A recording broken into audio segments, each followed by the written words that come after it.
It's Thursday, November 13th, and you're watching the Hammer Daily here on the Hammer Betting Network, presented by our good friends over at FanDuel. I'm your host here, Jace Cooper, for the day, alongside my producer, Jacob Gramegna. We have a great show for you today. Excited to break things down. People asking where we were. Apparently, we're like 30 seconds late. The people need us right at noon. We started on time. I'm not going to have this. I'm not going to let you guys fool Rob into thinking we started late. We were on time. First chat message. Where are you? We're here. We're waiting. Hey, listen, I appreciate you guys waiting. Maybe 12:20 we started, but geez, we were on time. It's all right. It's all good. I did have to get up and close the door, so I did make you wait like 30 seconds. But anyways, yeah, chat's saying it's a good lineup today. I'll break down the lineup for you if you guys don't know about it just yet. First of all, if you don't know about it, what are you doing? Go follow us on Twitter. You'll see the lineup every day. But if you like having a fun little mystery box surprise right at the top of the show, well, here's the lineup for you today. We got Clive, Bixby coming on for NFL totals. Going to talk through some team totals. Clive, it's too hard to differentiate between the two. The names are so similar. Sorry, Clive. I see you in the background shaking your head. After that, Hitman will come on, talk some Thursday Night Football player props. I'm really curious to hear his opinion on the New York Jets, if there even is an opinion, or if he's just like, I don't even want to pay attention to this team at all. They're so decimated on offense. Like, who do they have in their receiver room? Is it just Mason Taylor, Breece Hall all the way? Like, will Justin Fields complete more than 6 passes this week? Curious to hear those sorts of things. Then, of course, Davis Sanchez closes out the football side of the show. Talking some Grey Cup. We have the Alouettes taking on the Rough Riders. Should be a fun Grey Cup in Winnipeg. It's going to be very cold. I think it's going to be like -1 degree Celsius, which is like 30 degrees Fahrenheit for you Americans out there. Usually the Grey Cup's a good game. Two teams that are, the Rough Riders, best team in the country. Alouettes kind of peaking at the right time, getting healthy. So, yeah, a lot to talk about here. with the Grey Cup. Then, as you know, of course, we close out the show with Edgework Overtime. Moretta will be here. So Money will be here. Hopefully his furnace isn't down. And I know. Another excuse. It's going to be cold. It's going to be cold for him. But yeah, got a great show for you today. Really excited to get into things. Before we do, though, quickly, just wanted to remind you guys that it's today, 5 p.m. Eastern Time. Yes, today, 5 p.m. Eastern Time, Forward Progress live for Week 11 Best Bets. Rob will be there. Austin will be there. Suman will be there. They're each giving out 3 of their best bets today, 5 p.m. Eastern Time. Forward Progress. Did they go 9-0 last week? I don't know. I think so. I should probably know this stuff, but I don't know. Did they?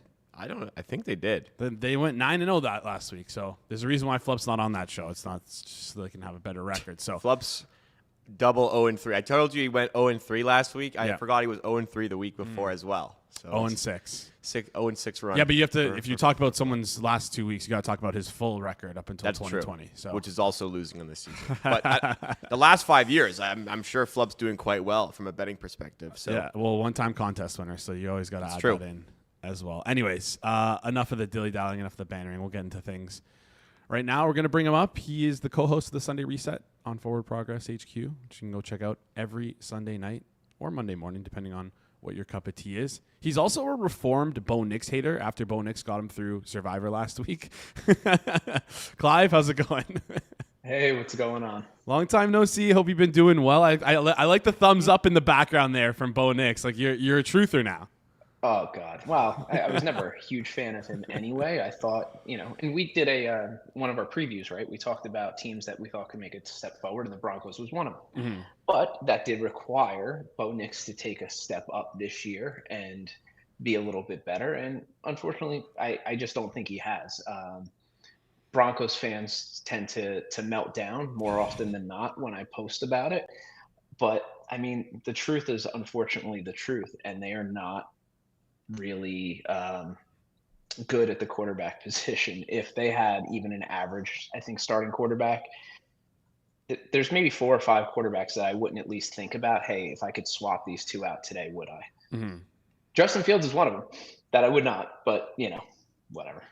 Yeah, no, it's there's not as many. Like, listen, Sean Payton can run an offense, and he can kind of make do with what he has. He's kind of egotistical in that sense where he is allowed to be egotistical because he can make kind of anything work. Bo Nix, obviously It's not it, Well, but he works. there's something to that too, Yeah. right? Like, well, the play calling's been terrible. Well, is it the chicken or the egg? The play calling terrible because Bo Nix can't execute anything else? Like, I don't have the numbers up in front of me, but if I were to look at the most inaccurate between 10 yards in the line of scrimmage, I'm pretty sure Bo Nix is maybe 30th on that list. Yeah.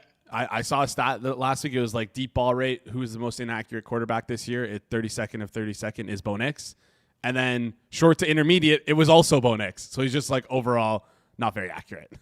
Yes. All right, let's get into team totals for today. Listen, the people were clamoring for this. Someone tweeted at me, I think it was on Tuesday, saying, hey, like, I think it might be a good idea to have Clive on to do the team totals. And I love that stuff. So if you guys have any more ideas like that, love it. Hopefully next week we can have you on a little bit earlier in the week because there are some totals that have moved. Let's talk through the ones that moved just a little bit quickly here and why you like them. So the 3 that moved that you liked were Broncos under 20.5, Jags under 20.5, and Jets under 15.5. Quickly just hit on those 3. Yeah. So, I mean, Jets, if I'm not mistaken, the person following me today might have released an under, but I might have that wrong on that game as a whole. I wish I would have gotten a little bit sooner. I think I talked about this on Sunday with Rob, though, the Sunday reset. I just don't see a path with the Jets in this this offense to even score 2 touchdowns. The number right now is 14.5. I got 15.5 at a good price, but I just don't really see the path forward for the Jets to score. They're just really bad. Justin Fields doesn't complete anything downfield at all. I don't know even who's playing wide receiver this week. It's just not a good look for the Jets. Yeah, things do not look well for that. And I'm like trying to look through it if there's like any matchup angle for this team. It's just like no, because like what the Jets want to do is what the Patriots want you to do on offense is just run the ball into them, and they've been really good at run stopping. It's really going to depend on if they can squeak through and get 2 special teams touchdowns like they did last week. But right. Total right now is under 14.5 minus 118. Numbers a little bit gone here. Yeah, it's good. I'm going to ask you like a crazy. What number would you need to play an over on a Jets team total? 10.5 minus 110. Like, I guess I haven't really given that thought. Would I take over 10.5 right now? Yeah, I would. I think 12.5. I'd probably think about it. Touchdown, 2 field goals is a little bit. I could see that. That's a reasonable outcome. The only thing that concerns me about this team total, if anything, but this goes into how I handicap it. I don't think even if New England gets out to a big lead, like the Jets are going to be able to put up much in such a negative game state, and that's why I sometimes go to team totals as opposed to totals for a game as a whole. It's how I think teams are going to perform if I think game states get out of hand, and that's why I went Jets under as opposed to just the under as a whole. Yeah, no, that makes perfect sense there because you're really relying on both teams to cover a total instead of just one team where you feel like the Patriots might be able to cover this total, but Jets might ruin it. Anyways, let's flip over talk. We were talking Broncos off the top, talking Bo Nix off the top. You like the under 20.5. Believe it's moved already. What about that Broncos number did you like against the Chiefs? I thought about taking the under in the game as a whole, but that moved a little bit more, if I'm not mistaken. I tried to get that stamp up on my computer and I was having a hard time, so I can't see what the real number is right now. 20.5 minus 120 for the Broncos. Yeah. So for me, it is a lot of anti-Bo Nix. I think that team punts more than any other team. I also think that, what's the best way to say this? The way that I think Sean Payton's game plan is going to try and keep this as close as possible. I don't think he's going to try and get into a shootout with the Chiefs. And I can also see Andy Reid, if he gets out to a lead, doing things to milk the clock. But I think it's going to be a lot of back and forth and punting. The Chiefs could explode on offense. That wouldn't shock me, but this just seems like kind of a slog type of the game is what I'm expecting. Okay, a little bit of a slog of a game. Next game, let's move over to the Jacksonville Jaguars. You like their under 20.5. The number is still kind of there at FanDuel. It's minus 111 right now. Is that playable for you? It is. Okay. Yeah, it is. Talk us through it then. So now, don't get me wrong. Not all of these bets are, awesome, like huge edges that I'm saying. Like this is not something where I honestly expected the market to agree with me all that much. This is occasionally, I make those types of plays. This is one of them. I am very, very low on the Jags offense as a whole. I think when you look at their points per game and how they've gotten a lot of their points, like you look at what happened in Houston last week and what that game was. I don't have a lot of confidence in that offense, and I do have a lot of confidence in the Chargers defense. So it's really just, I think, a matchup situation. I could see the Chargers getting out to a sizable lead. That should make Feinberg happy, but yeah, I just think the Jags are a little broken.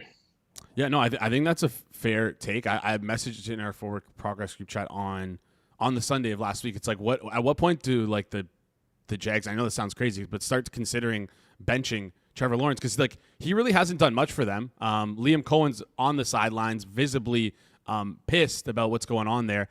Wide receiver room's decimated. Brian Thomas, if he's going to play, I don't think he's going to play this week, but he's going to probably be playing hurt if he is playing. They just kind of he's been terrible. Yeah, he hasn't been good. Yeah, he simply hasn't been that good either. So, yeah, they're kind of decimated all around here. Their only saving grace is like Etienne on the ground, but like against the Chargers defense that looks to be getting healthier and better week over week. So under 20 and the Jags have been a huge positive recipient of positive turnover variance as well. So, I mean, I think if you have an average, like their points per drive on offense is 24th in the league.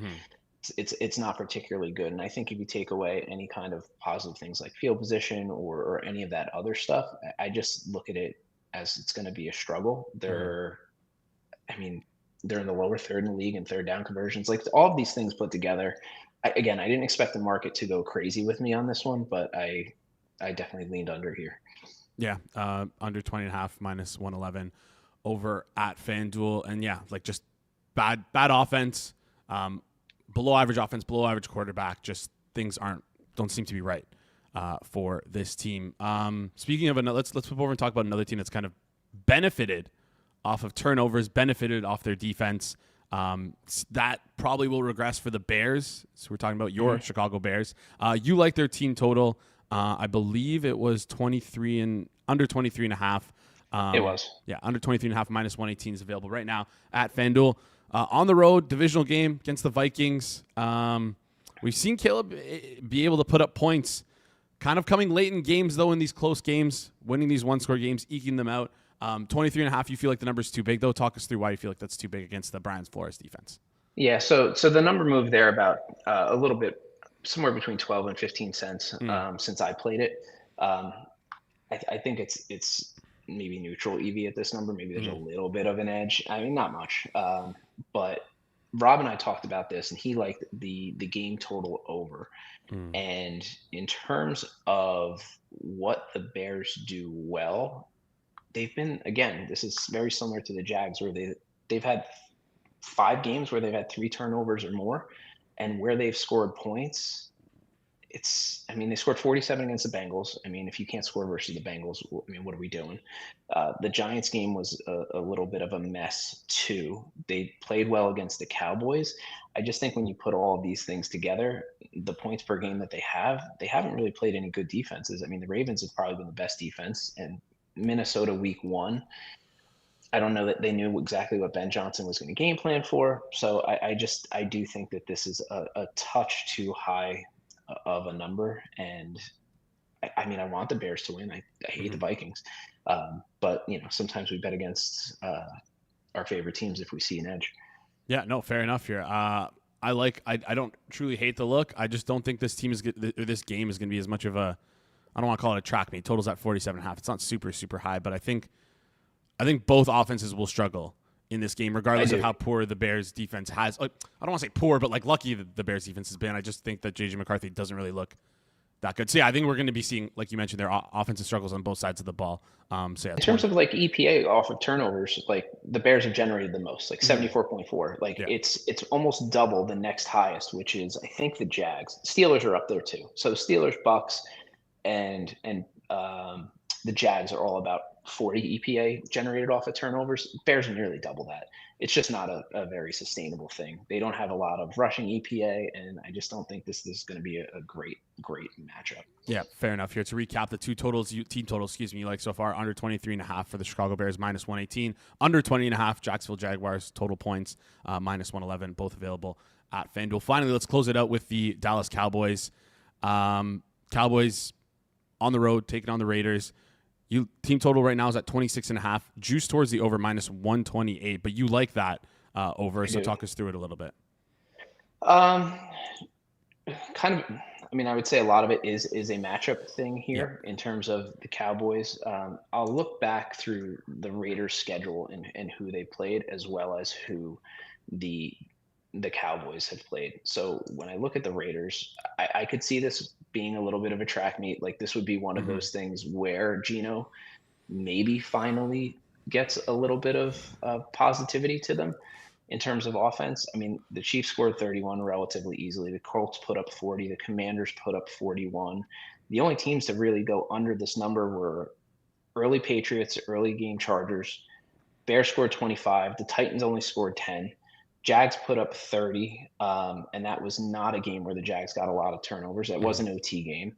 And I mean, again, I watched the Broncos and Raiders game very closely last week. Nix was terrible again, but there were plenty of open looks all over the field, and he was just god awful. So, and then, on the other side of it, when you look at the Cowboys and what they've been able to do, they're able to put up points against bad defenses. They put up 44 on the Commanders. They put up 37 on the Jets. OT game against the Packers was 40-40. They put up 40 on the Giants. I just can see this. I mean, I thought about the game total over as a whole, but I don't see the Cowboys struggling a lot in this particular matchup. They're coming off of a bye. There's just not a lot here that I don't like.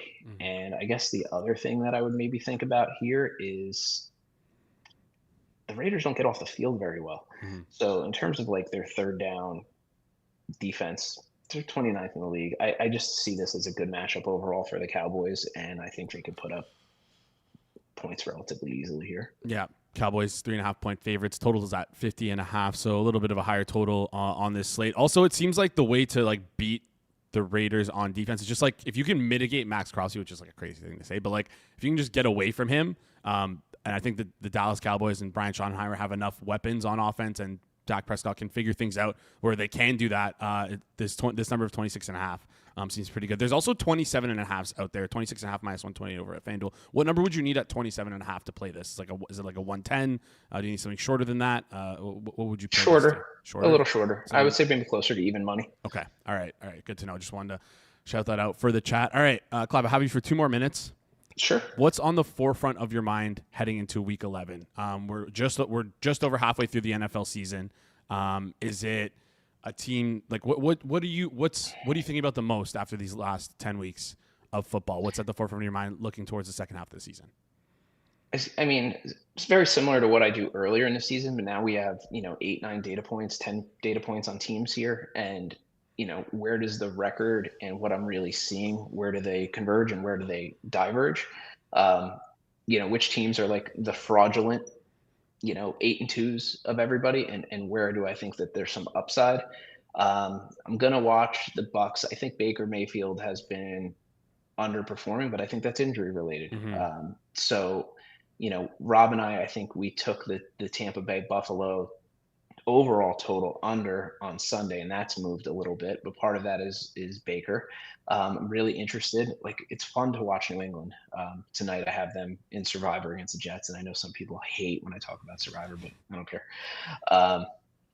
So I kind of want to see what happens to Drake May when he faces some better competition. It gets towards the end of the season. I mean, they could easily end up the 1 seed with the schedule that they have left. So I think there's a lot of fun things to watch.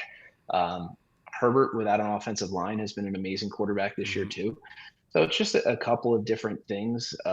Who are the inconsistent teams and who are just the consistently bad teams? And the consistently bad teams I have are the Jets, Tennessee, and Vegas as a whole. So just looking for edges from there. Carolina is an inconsistent, lower third team, as an example. Yeah, no, fair enough here. Also, you can always talk about Survivor on this show. We love talking about Survivor, but I will tell you right now, I've already taken the Patriots, so I will be rooting I'm going to use my one time on the Jets tonight. Haven't used it all season, so keep it in the bag. Apologies if that happens for you, but yeah. Are you still in Circa, by the way, or? So this isn't a Circa competition. Okay. No, this is actually a different Survivor contest. Okay, all good. Yeah, I'm seeing like over 50% of pools are probably on the Patriots tonight, so it's. I'll tell you what, though, I was excited that both our group and G-Stack's group went 5-0 last week. Yeah, to start the third quarter. So maybe we get something cooking there. Yeah, maybe. I will say though as well, it seems like you and I are like swapping notes because I think 3 weeks in a row we picked the same teams for that contest. Yeah, I know. Rob calling us squares. I don't know. It seems kind of rough. Like we're not betting teams that are moving where the line's moving in the opposite direction. Remind me, what's your record for the year? I think I'm 5-5. Judah and I have both struggled on Rob's side, where I think we were on the wrong side of some rough variance, getting good numbers, but that does happen sometimes. I mean, small sample of 10 games. We're flipping 10 coins on the season, so I think me going 5-5 makes perfect sense here. But yeah, Clive, appreciate you joining the show. Next week we'll try and get you on maybe a little bit earlier, Tuesday or Wednesday. Appreciate you. We'll chat soon. Yeah, talk to you. Awesome stuff there from Clive. Reminder, you can check him out every Sunday night on the Sunday Reset, live on the Forward Progress HQ YouTube channel. We usually go live after the Sunday Night Football game. If it's kind of out of hand, then we'll go live during the Sunday Night Football game. But yeah, if you're too tired on a Sunday, that's fine. Wake up. It'll be fresh in your podcast feed on YouTube for you to rewatch Monday morning on your way to work. Best way to get ready for the next week of the NFL. Up next, we got Hitman. Can't wait to bring on Hitman. We love Hitman here. And a quick reminder for those of you who don't know, Hitman will be live with us tonight during the fourth quarter of the Jets-Patriots game. I'm sure we'll be seeing – this game's supposed to be a blowout.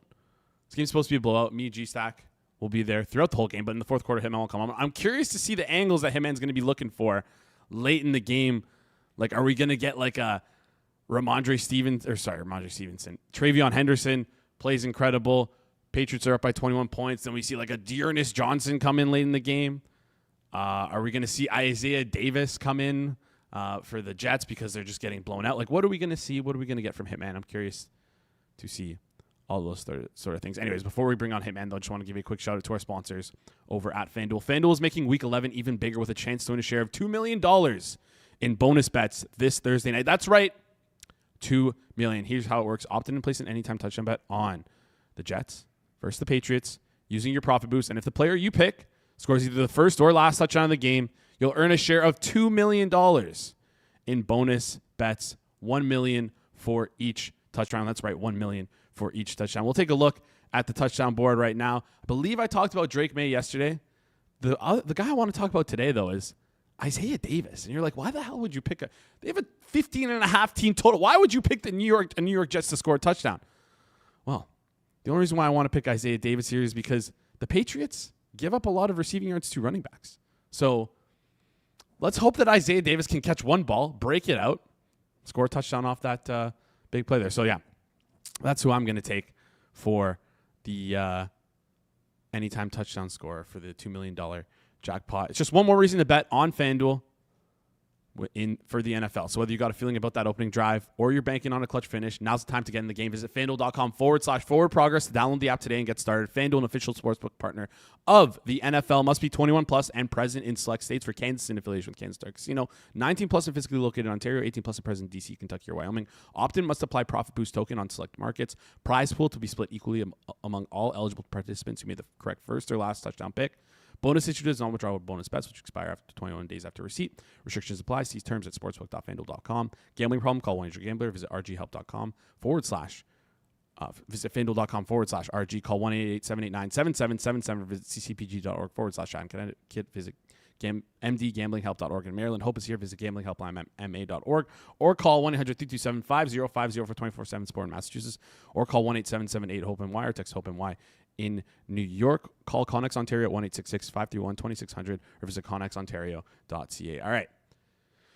We're going to bring on Hitman in just a sec. Just a quick reminder, we have Hitman coming up. We have David Sanchez coming up. If you have any questions for tonight's Thursday Night Football game, don't be afraid to drop them in the chat. We'll get around to them with Hitman. Also, if you have any questions about the Grey Cup, please feel free to drop those in the chat as well. All right. Wow. Isaiah Davis moved from plus 950 to plus 900. Is that market influence? Anyways, let's bring him up. He's the best prop bettor I know. And like I mentioned earlier in the show, you can catch him tonight on our watch along with myself and George in that fourth quarter. Hitman, how's it going, my friend? I always love the best prop bettor I know intro. I just wonder, how many people do you know? Not many, apparently. Not many that bet on. Actually, I know quite a few that bet on props. All my friends from high school. NFL props, I'm decent. Yeah. The other stuff, I'm doing some top-down stuff. But yeah, NFL props, I'm okay. So you want me to call you Square? The Square's prop bettor right now? I can do that as well if you like. No, I appreciate the compliment. All right. I'm decent with NFL props. Closer to post, too. Yeah. If you want, send me your golf now or whatever, to keep track of your golf score. I can add in your handicap as well if you want to do that on the intro. Handicap season is over for me. Oh, okay. Yeah, yesterday was the last round of handicap season. Okay, good to know. So these rounds don't count. You're going forward. Yeah, going forward. Yeah, I guess so. I mean, in Pizzola's case, they never counted. All of them are void. All right, let's get into tonight's game. Jets, Patriots. Give us. Oh, wow. Isaiah Davis plus 850 right now. What's going on here? Who gave that out? This guy. Plus 950 if you were watching live. Score a touchdown. It goes to show time. It's getting sensitive at a lot of these books. You just breathe on a line. And it moves nowadays. All right. Talk us through this game. I mean, looks like it's going to be an absolute blowout. Patriots 12.5-point favorites. Totals at 43.5. Like the Jets just can't do anything. Talk us through this game. Just like from a side and total perspective. Yeah, it's going to be hard to have many plays as of now, just because lines are still coming out. It's definitely a shit show with the Jets.